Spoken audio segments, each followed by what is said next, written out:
എല്ലാവർക്കും നമസ്കാരം. ഒരുപാട് സ്ഥാപനങ്ങളൊക്കെ ഇന്ന് ആളുകൾക്ക് ട്രെയിനിങ്ങുകൾ കൊടുക്കുന്നുണ്ട് നമ്മുടെ എംപ്ലോയീസിനൊക്കെ. അപ്പൊ ഈ ട്രെയിനിങ് ഫലപ്രദമാക്കാനുള്ള ഒരു 5R മോഡലാണ് നമ്മൾ ഇന്ന് പരിചയപ്പെടുന്നത്. ഒന്നാമത്തത് റൈറ്റ് നീഡ്, ശരിയായ ആവശ്യം കണ്ടെത്തുക എന്നുള്ളതാണ് ഒന്നാമത്തെ കാര്യം. ട്രെയിനിങ് നടത്തുന്നതിന് മുമ്പ് ഒരു ട്രെയിനിങ് നീഡ് അനാലിസിസ് നടത്തിയിരിക്കണം. പരിശോധിക്കേണ്ട കുറച്ച് കാര്യങ്ങളുണ്ട്. സെയിൽസ് കുറവുണ്ടോ, അല്ലെങ്കിൽ കസ്റ്റമർ കംപ്ലൈൻസ് വർദ്ധിക്കുന്നുണ്ടോ, ജീവനക്കാരുടെ എററുകൾ കൂടുന്നുണ്ടോ, പ്രൊഡക്ടിവിറ്റി ടാർഗറ്റ് കൈവരിക്കുന്നില്ലേ, പുതിയ ടെക്നോളജിയൊക്കെ ഉപയോഗിക്കാൻ ബുദ്ധിമുട്ടുണ്ടോ, മാനേജേഴ്സിനെ ടീമിനെ ഹാൻഡിൽ ചെയ്യുന്നതിൽ കഴിവുറവുണ്ടോ. കാരണം അളക്കാവുന്ന പെർഫോമൻസ് അളന്ന് കണ്ടെത്തിയതിനു ശേഷം മാത്രം ട്രെയിനിങ് ടോപ്പിക്ക് തീരുമാനിക്കുക എന്നുള്ളതാണ് ഒന്നാമത്തെ കാര്യം. രണ്ടാമത്തത് റൈറ്റ് പീപ്പിൾ, ശരിയായ ആളുകളെയാണ് ട്രെയിനിങ്ങിന് വേണ്ടി തിരഞ്ഞെടുക്കേണ്ടത്. അതായത് ട്രെയിനറെ മാത്രമല്ല ട്രെയിനിങ്ങിന് അയക്കേണ്ടതും. എല്ലാ ട്രെയിനിങ്ങിലേക്കും എല്ലാ ജീവനക്കാരെയും അയക്കുന്നത് ശരിയായ രീതിയല്ല. ഉദാഹരണത്തിന് സെയിൽസ് ടീമിന് വേണ്ടത് എന്താ? കസ്റ്റമർ ഹാൻഡ്ലിംഗ്, നെഗോസിയേഷൻ, അപ്സെല്ലിംഗ് പോലത്തെ കാര്യങ്ങൾ. സൂപ്പർവൈസേഴ്സിന് ഡെലിഗേഷൻ, ഫീഡ്ബാക്ക്, കോൺഫ്ലിക്ട് മാനേജ്മെന്റ് പോലത്തെ കാര്യങ്ങൾ. പുതിയ എംപ്ലോയീസിന് onboarding, culture, process knowledge ഇതുപോലത്തെ ട്രെയിനിങ്ങുകൾ. സീനിയർ മാനേജേഴ്സിനാവട്ടെ leadership, strategy, decision making. Front office സ്റ്റാഫിന് communication, complaint handling. Role based ഉള്ള ട്രെയിനിങ് നൽകിയാൽ റെലവൻസ് കൂടും. മൂന്നാമത്തെ എന്ന് പറയുന്നത് റൈറ്റ് കോണ്ടന്റ്, ജോലിയുമായി ബന്ധമുള്ള ഉള്ളടക്കമായിരിക്കണം ട്രെയിനിങ്ങിൽ ഉണ്ടായിരിക്കേണ്ടത്. ജനറൽ ആയിട്ടുള്ള മോട്ടിവേഷണൽ കോണ്ടന്റ് മാത്രം നൽകി കഴിഞ്ഞാൽ ദീർഘകാലം മാറ്റം ഉണ്ടാവണമെന്നില്ല. ആ ട്രെയിനിങ്ങിലെ കോണ്ടന്റ് ഉൾപ്പെടുത്തുമ്പോൾ തന്നെ സ്ഥാപനത്തിലെ യഥാർത്ഥ സാഹചര്യങ്ങൾ, ജീവനക്കാർ നേരിടുന്ന പ്രശ്നങ്ങൾ, കസ്റ്റമേഴ്സിന്റെ ഒബ്ജെക്ഷൻസ്, പ്രാക്ടിക്കലായിട്ടുള്ള ഡെമോൺസ്ട്രേഷൻ, റോൾ പ്ലേകൾ, കേസ് സ്റ്റഡികൾ, SOP ചെക്ക് ലിസ്റ്റുകളൊക്കെ ഉപയോഗിച്ചുകൊണ്ട് പെട്ടെന്ന് റിസൾട്ട് കിട്ടാൻ പറ്റുന്ന അല്ലെങ്കിൽ ഉടൻ പ്രയോഗിക്കാവുന്ന ചില ടൂളുകൾ. ജീവനക്കാർ ട്രെയിനിങ് കഴിഞ്ഞാൽ അവരുടെ ഉള്ളിൽ തന്നെ അല്ലെങ്കിൽ അവരുടെ സീനിയറിന്റെ അടുത്ത് ചോദിക്കേണ്ട കാര്യമുണ്ട്. നാളെ ജോലിയിൽ ഞാൻ വ്യത്യസ്തമായി എന്താണ് ചെയ്യേണ്ടത്? അതിന് വ്യക്തമായിട്ടുള്ള ഒരു ഉത്തരം കൊടുക്കുന്നതായിരിക്കണം ട്രെയിനിങ് കോണ്ടന്റ്. നാലാമത്തത് റൈറ്റ് ആപ്ലിക്കേഷൻ, പഠിച്ചത് പ്രയോഗിക്കുക. ട്രെയിനിങ് റൂമിൽ നിന്നും ലഭിച്ച അറിവ് അത് പ്രയോഗിച്ചില്ലെങ്കിൽ പിന്നെ സ്വാഭാവികമായിട്ട് ട്രെയിനിങ്ങിന്റെ പ്രസക്തി അവിടെ കുറയുകയാണ്. ട്രെയിനിങ് കഴിഞ്ഞാൽ ഓരോ ജീവനക്കാരനും ഒരു ആക്ഷൻ പ്ലാൻ കൊടുക്കണം.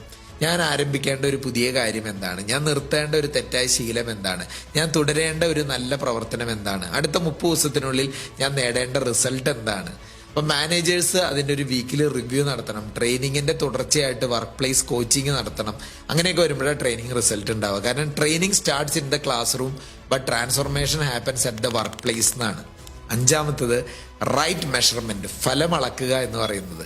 കാരണം ട്രെയിനിങ് വിജയിച്ചോ എന്ന് ഫീഡ്ബാക്ക് മാത്രം നോക്കി തീരുമാനിക്കരുത്. ട്രെയിനിങ് എങ്ങനെ ഉണ്ടായിരുന്നു എന്നതിനേക്കാൾ പ്രധാനപ്പെട്ട ഒരു ചോദ്യം, ട്രെയിനിങ് കഴിഞ്ഞ് എംപ്ലോയി പെർഫോമൻസിൽ എന്ത് മാറ്റമുണ്ടായി? അളക്കാൻ പറ്റുന്ന ചില സൂചികകൾ വെക്കണം. Productivity per employee, sales conversion rate, average transaction value, customer satisfaction, കംപ്ലൈന്റിന്റെ കൗണ്ട് എത്രത്തോളം കുറഞ്ഞു, എറർ ആൻഡ് റിജക്ഷൻ റേറ്റ് കുറഞ്ഞോ, വേസ്റ്റേജ് കുറഞ്ഞോ, ആബ്സെന്റീസം കുറഞ്ഞോ, എംപ്ലോയി അട്രീഷൻ, കൊഴിഞ്ഞുപോക്ക് കുറഞ്ഞോ.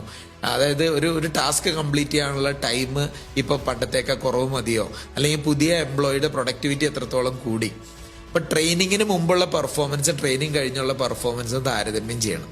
അപ്പോൾ മാനേജ്മെന്റ് സ്വീകരിക്കേണ്ട കുറച്ച് പ്രധാന കാര്യങ്ങളുണ്ട്. ഏത് സ്ഥാപനത്തിലും ട്രെയിനിങ് കൊടുക്കാൻ ഒരുങ്ങുമ്പോൾ മാനേജ്മെന്റ് എടുക്കേണ്ട കുറച്ച് ഇനീഷ്യേറ്റീവ്. അതിൽ ഒന്നാമത്തത് വാർഷിക ട്രെയിനിങ് കലണ്ടർ തയ്യാറാക്കണം. ട്രെയിനിങ് എന്ന് പറയുന്നത് ഒരു ഒക്കേഷണൽ ഇവന്റ് ആയിട്ട് മാത്രം നടത്തിയിട്ട് കാര്യമില്ല. പകരം ഇതൊരു കണ്ടിന്യൂസ് ലേണിംഗ് പ്ലാറ്റ്ഫോം അല്ലെങ്കിൽ ഒരു ഡെവലപ്മെന്റ് പ്രോഗ്രാം ആയിട്ട് തന്നെ ഡിസൈൻ ചെയ്യണം. അതിൻ്റെ അകത്ത് നമുക്ക് വ്യക്തമായിട്ടുള്ളൊരു കലണ്ടർ ഉൾക്കൊള്ളിക്കേണ്ട കാര്യങ്ങളുണ്ട്. ഒരു monthly skill training, quarterly leadership training, product knowledge സെഷനുകൾ, കസ്റ്റമർ സർവീസ് വർക്ക്ഷോപ്പുകൾ, കംപ്ലൈൻസ് ആൻഡ് സേഫ്റ്റി ട്രെയിനിങ്, പുതിയ എംപ്ലോയിക്ക് new employee onboarding, managerial coaching, annual performance development program, അങ്ങനെ പലതരത്തിലുള്ള ലെവലപ്പ് പ്രോഗ്രാമുകൾ കൊണ്ടുവരിക. രണ്ട്, ഓരോ ജീവനക്കാരനും ഒരു IDP അല്ലെങ്കിൽ ഇൻഡിവിജ്വൽ ഡെവലപ്മെന്റ് പ്ലാൻ കൊടുക്കണം. എല്ലാവർക്കും ഒരേ ട്രെയിനിങ് കൊടുക്കുന്നതിന് പകരം ഓരോ ജീവനക്കാർക്കും അവരുടെ നിലവിലുള്ള കഴിവുകൾ, മെച്ചപ്പെടുത്തേണ്ട മേഖലകൾ, അടുത്ത കരിയർ റോള്, ആവശ്യമായ ട്രെയിനിങ്, നിശ്ചിതമായിട്ടുള്ള ഡെവലപ്മെന്റ് ഗോളുകൾ ഇതൊക്കെ രേഖപ്പെടുത്തി പോകണം. മൂന്നാമത്തെ കാര്യം, മാനേജേഴ്സിനെ ട്രെയിനേഴ്സ് ആക്കി മാറ്റുക. എക്സ്റ്റേണൽ ട്രെയിനറിനെ മാത്രം എപ്പോഴും ജീവനക്കാരെ വളർത്താൻ സാധിക്കണമെന്നില്ല. ഓരോ മാനേജരും നമ്മുടെ ഒരു ടീം കോച്ചായിട്ട് തന്നെ കൂടെ ഉണ്ടാവണം. അതിനവരെ ഡെവലപ്പ് ചെയ്യണം.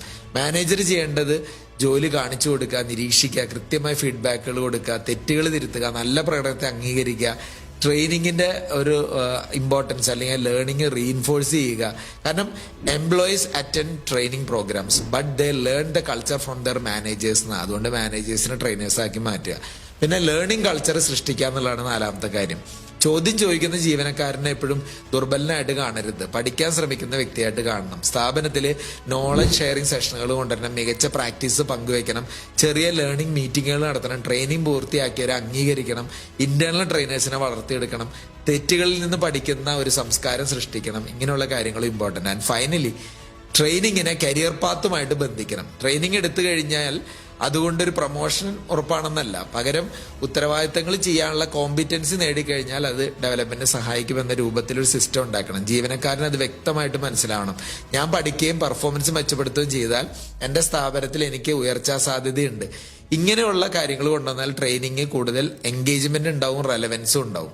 അപ്പോൾ പ്രധാനപ്പെട്ട മാനേജ്മെന്റ് ഇൻസൈറ്റ് എന്താണെന്ന് വെച്ചാൽ ട്രെയിനിങ് മാത്രം ജീവനക്കാരനെ സ്ഥാപനവുമായി ബന്ധിപ്പിക്കില്ല. ട്രെയിനിങ്ങിൽ 4 കാര്യങ്ങൾ കൂടി വേണം.